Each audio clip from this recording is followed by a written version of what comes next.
यहाँ पर आपको बता दें हमारे साथ संवाददाता जुड़ गए हैं ज्यादा जानकारी के साथ में। इमरान हमारे साथ मुरादाबाद से जुड़े हुए हैं, अरविंद हमारे साथ मुजफ्फरनगर से जुड़े हुए हैं।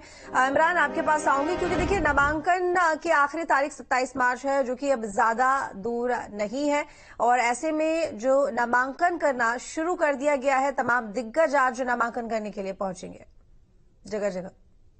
जी बिल्कुल, बताना चाहूंगा कि मुरादाबाद लोकसभा का जो चुनाव है वो पहले चरण में है, इसलिए 20 मार्च से नॉमिनेशन की प्रक्रिया चल रही है। और आज प्रमुख दलों के बहुजन समाज पार्टी से मोहम्मद इरफान सैफी और इंडिया गठबंधन से डॉक्टर एसटी हसन, वही भाजपा से कुंवर सर्वेश सिंह आज नामांकन पत्र अपना दाखिल करेंगे। उनके साथ में और बीजेपी के कौन से चेहरे देखने को मिलेंगे? देखिए बिल्कुल, भाजपा प्रत्याशी कुंवर सर्वेश सिंह के साथ प्रदेश अध्यक्ष भूपेंद्र चौधरी रहने वाले हैं। वही यह लोकल बॉडी नगर विधायक है, महापौर है, और भाजपा के तमाम संगठन के पदाधिकारी और कार्यकर्ता उनके साथ मौजूद रहने वाले हैं। हमने बताइए। चलिए ठीक है, लौटेंगे आपके पास में। इमरान, अरविंद भी हमारे साथ में जुड़े हुए हैं। अरविंद, मुजफ्फरनगर में भी आज नामांकन होना है, कौन कौन से नेता वहां दिखाई देने वाले हैं नामांकन के दौरान? लोकसभा का नामांकन का अभी 27 तारीख आखिरी तारीख है और 26 तारीख है। होली जैसे ही खत्म हुई तो लोगों ने अपने नामांकन दाखिल करने की तिथि तय कर ली, और आज यहाँ पर 3 प्रत्याशी जो मुख्य रूप से है डॉक्टर संजीव बालियान जो भाजपा के प्रत्याशी है, और सपा के प्रत्याशी हरेंद्र मलिक, और बहुजन समाजवादी पार्टी के प्रत्याशी तारा सिंह प्रजापति भी नामांकन करेंगे। डॉक्टर संजीव बालियान के साथ जो डिप्टी सीएम है ब्रजेश पाठक जी, वे भी नामांकन के समय मौजूद रहेंगे। और जो रालोद कोटे से कैबिनेट मंत्री बनाए गए हैं अनिल कुमार जी, वे भी उनके साथ में मौजूद रहेंगे, क्योंकि रालोद और भाजपा के संयुक्त प्रत्याशी है डॉक्टर संजीव बालियान। भाई हरेंद्र मलिक के साथ में जो सरगना विधायक है अतुल प्रधान, उनके शामिल होने की संभावना है। और सभी ने टाइम लगभग 11 बजे का टाइम दिया हुआ था, लेकिन अभी तक वे अभी अपने कार्यालय पर भी नहीं पहुंचे हैं। कार्यालय पर अपने समर्थकों के साथ में वे वहां पे मिलेंगे। उसके बाद में जो भी चुनाव आयोग की गाइडलाइन है 5 आदमियों को लेकर, उनके साथ में वे यहाँ पे अभी हम नामांकन स्थल पर मौजूद हैं, यहाँ पर आएंगे और अपना नॉमिनेशन दाखिल करेंगे। बिल्कुल ठीक है। सुहेल भी हमारे साथ जुड़े हुए हैं सहारनपुर से। सुहेल, सहारनपुर में कब तक नामांकन के लिए पहुंचेंगे नेता?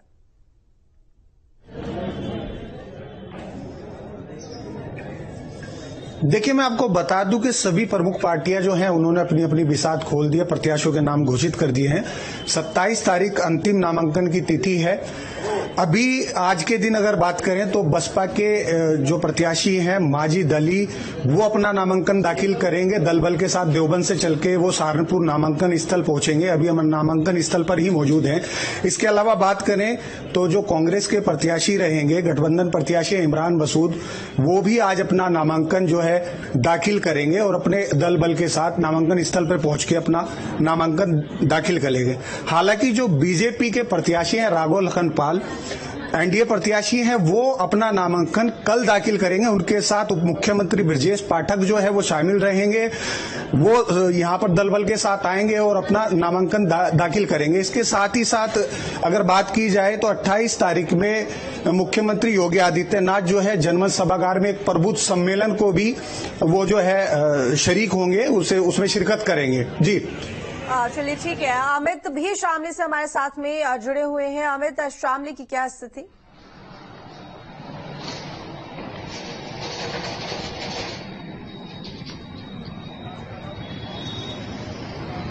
बिल्कुल, लोकसभा का चुनाव का जैसे बिगुल बजा तो यहाँ पर सभी ने अपने अपने प्रत्याशी घोषित कर दिए। शामली से प्रत्याशी जो घोषित किए गए हैं कैराना लोकसभा सीट से, सपा की जो गठबंधन प्रत्याशी है इकरा हसन एक नाम है। उनके पिता भी यहाँ पर एमपी रह चुके हैं, उनकी माता भी एमपी रह चुके हैं, उनके भाई नाहिद हसन वर्तमान में विधायक है। तो आज इकरा हसन कैराना से चलकर शामली कलेक्ट्रेट में आज अपना नामांकन दर्ज करेगी। वहीं बसपा के प्रत्याशी श्रीपाल राणा भी आज अपना नामांकन करेंगे और अपने समर्थकों के साथ पूरा उन लोगों अभी उनका जमावड़ा लगा हुआ है, उनके कार्यालय पर लोग इकट्ठा हो रहे हैं, वो जल्दी आकर अपना आज नामांकन दर्ज करेंगे। वहीं बीजेपी के प्रदीप चौधरी जी, कल ब्रजेश पाठक जी उप मुख्यमंत्री जी कल ब्रजेश पाठक जी आएंगे, उनके साथ मिलकर कल प्रदीप चौधरी भी अपना नामांकन करेंगे। वहीं आज नामांकन जो बसपा के प्रत्याशी श्रीपाल राणा और इकरा हसन जो सपा की गठबंधन की प्रत्याशी है, वो आज अपना नामांकन दर्ज करेंगी। जी बिल्कुल इमरान, देखिए मुरादाबाद की सीट की बात करें तो हॉट सीट है मुरादाबाद की भी, और लोग इंतजार भी कर रहे थे मुरादाबाद में प्रत्याशियों के नाम की घोषणा के लेकर। लेकिन ऐसे में देखिए नामांकन तो चलिए आज हो जाएगा, लेकिन तैयारियों की अगर बात करें, जनता के रुख की बात करें, बीजेपी के लिए चुनौती की बात करें, तो क्या देखने को मिल रहा है?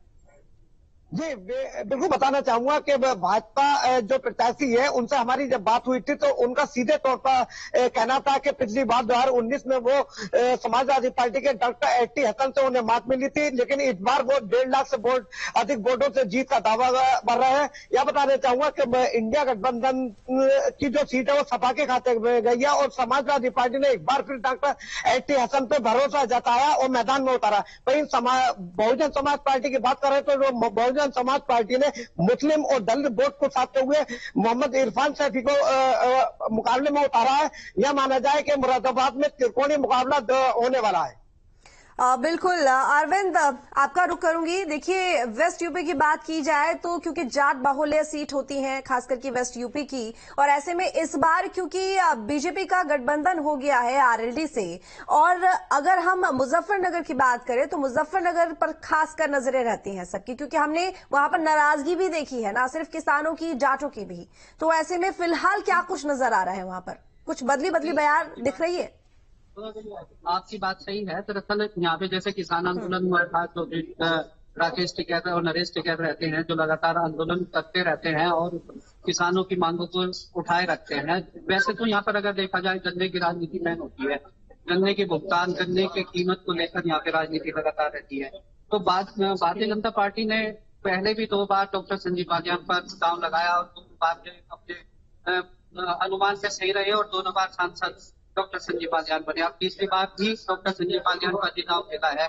पहले जैसे आप कह सकते हैं कि रालोद भी विपक्ष में थे तो लगातार किसानों की बातें उठाते रहते थे, लेकिन अब रालोद एनडीए का हिस्सा हो चुकी है और उसी बात को लेकर अब रालोद सरकार की योजनाओं की बातें करती है और वे लगातार किसान सम्मान निधि जो पहले इसका विरोध करती थी और अब इसके अच्छी बातें बतानी शुरू कर दी है। उसी बात को लेकर कुछ जाट वर्ग यहाँ पे नाराज भी है। अगर जाटों की बात में विशेष करूं क्योंकि समाजवादी पार्टी ने भी एक दिग्गज नेता हरेंद्र मलिक पर दांव खेला है, तो अगर कहा जाए जाट नाराज थोड़े बहुत जो बताए जा रहे हैं उनको समझाने के लिए यहाँ पे 31 तारीख में राष्ट्रीय लोकदल के राष्ट्रीय अध्यक्ष जैन सिंह यहाँ पे आ रहे हैं और शाहपुर में वे अपनी मीटिंग करेंगे। वहां पर लोगों को समझाएंगे, जो लोग नाराज हैं उनको मनाने की कोशिश करेंगे। उसके बाद वे फुटकाजी बिजनौर सीट पे, जो फुटकाजी जिला तो फुटकाजी जो सीट है मुजफ्फरनगर जनपद में आती है लेकिन लोकसभा बिजनौर का हिस्सा है, वे फुटकाजी सीट पर छपार में जाएंगे और वहां पर भी लोगों को समझाएंगे और जाटों की और किसानों की जो खासकर नाराजगी है उसको दूर करने की कोशिश करेंगे और एनडीए के पक्ष में प्रचार करते हुए दिखाई देंगे। बिल्कुल सोहेल, आपका रुख करूंगी। सहारनपुर की बात की जाए तो वहां पर कौन सी पार्टी का प्रत्याशी सबसे ज्यादा मजबूत स्थिति में देखने को मिल रहा है?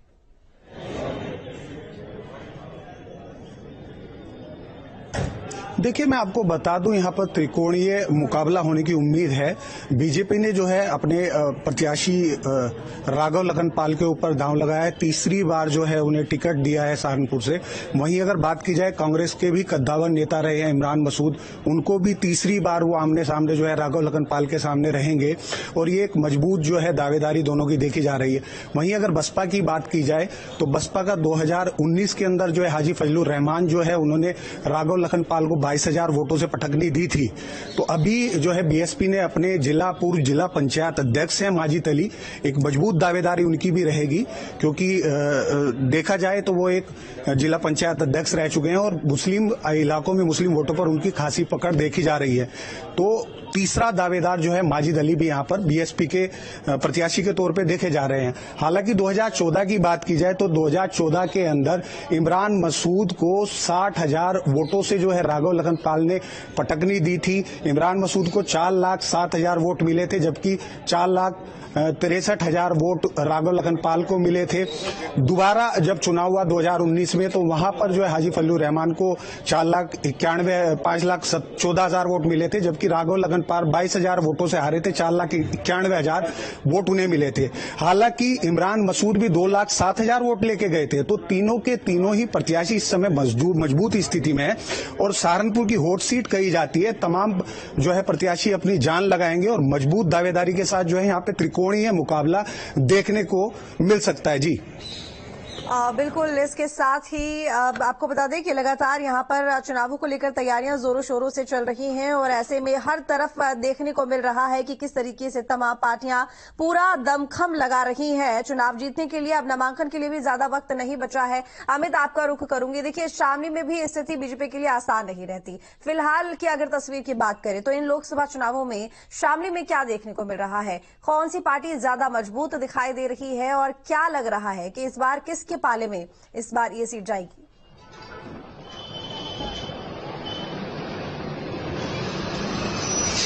बिल्कुल, आपको बता दूं 2014 का चुनाव हुआ था। 2014 के चुनाव में भाजपा ने यहां पर अपनी जीत दर्ज की थी। एक पलायन का मुद्दा स्वर्गीय हुकम सिंह जी ने यहां पर उठाया था। उस पलायन के मुद्दे से पूरे देश में एक क्रांति सी लाके रख दी थी, जिसके चलते यहां पर बीजेपी की सरकार ने अपनी दस्तक दी और तब से अब तक प्रदेश में और प्रदेश की भी बदलाव मिला और उसके बाद लोकसभा में भी यहां पर बदलाव मिला है। यहां पर इकरा हसन भी बहुत मजबूती के साथ चुनाव लड़ रही हैं, पर दोबारा एनडीए ने अपने प्रत्याशी जो वर्तमान में भी एमपी है प्रदीप चौधरी को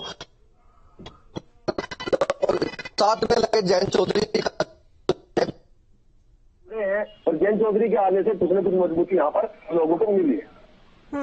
बिल्कुल इमरान, क्योंकि देखिए जिस मुरादाबाद की अगर हम बात करें तो मुरादाबाद में बीजेपी के लिए जीत हासिल करना हमेशा से मुश्किल रहा है, क्योंकि सपा के पाले में ये सीट जाती रही है और क्योंकि बीजेपी काफी मजबूत पार्टी के तौर पर लगातार उभर कर आ रही है। बीजेपी ने नारा दिया है कि इस बार 400 पार। सबसे बड़ी बात कि इस बार 80 लोकसभा सीटों को लेकर जो नारा दे रही है बीजेपी, क्योंकि विधानसभा चुनावों में हमने देखा उन्होंने नारा दिया था 400 पार का, लेकिन अच्छी खासी सीटें आई हैं जाहिर है। लेकिन लोकसभा चुनावों की बात करें तो वो 80 सीटों को लेकर लगातार दावे कर रही है। तो ऐसे में मुरादाबाद की हम बात करें तो क्या जो बीजेपी का ये दावा है यहां पर समझ में आ रहा है कि इस दावे को जीतती हुई नजर आएगी बीजेपी? जी बिल्कुल बताना चाहेंगे कि मुरादाबाद लोकसभा की बात करें तो ये मुस्लिम बाहुल्य सीट कहलाती है। यहाँ 48 और 52 का रेशियो माना जाता है। लेकिन मुरादाबाद लोकसभा सीट की जो जनता है उसका ये खासियत रही है कि यहाँ मुरादाबाद लोकसभा की आवाम ने हर बार पार्टी और चेहरे को बदला है। बात करें 2009 में तो क्रिकेटर मोहम्मद अजहरुद्दीन को मुरादाबाद लोकसभा की आवाम ने संसद में भेजा। वही 2014 में भाजपा और सर्वेश सिंह को जिताकर। चलिए ठीक है, आप सभी का बहुत धन्यवाद तमाम जानकारी के लिए। तो आपको बता दें कि नामांकन आज से शुरू हो गए हैं उत्तर प्रदेश में तमाम दिग्गजों की तरफ से। तो आज नामांकन दाखिल करेंगे दिग्गज। बीजेपी और कांग्रेस प्रत्याशी दाखिल करेंगे नामांकन दाखिल करने निकले त्रिवेंद्र सिंह रावत। पूजा करने के बाद घर से रवाना हुए। हरिद्वार से बीजेपी प्रत्याशी है त्रिवेंद्र रावत। तो ये बड़ी जानकारी आपको दे रही है। बता दें कि आज नामांकन दाखिल करेंगे बीजेपी के कई दिग्गज और साथ में कांग्रेस के प्रत्याशी भी। ऐसे में नामांकन दाखिल करने निकले हैं त्रिवेंद्र सिंह रावत, जो कि पूजा करने के बाद घर से रवाना हुए और हरिद्वार से बीजेपी प्रत्याशी हैं त्रिवेंद्र रावत। इस वक्त की ये बड़ी जानकारी आपको दे रहे हैं।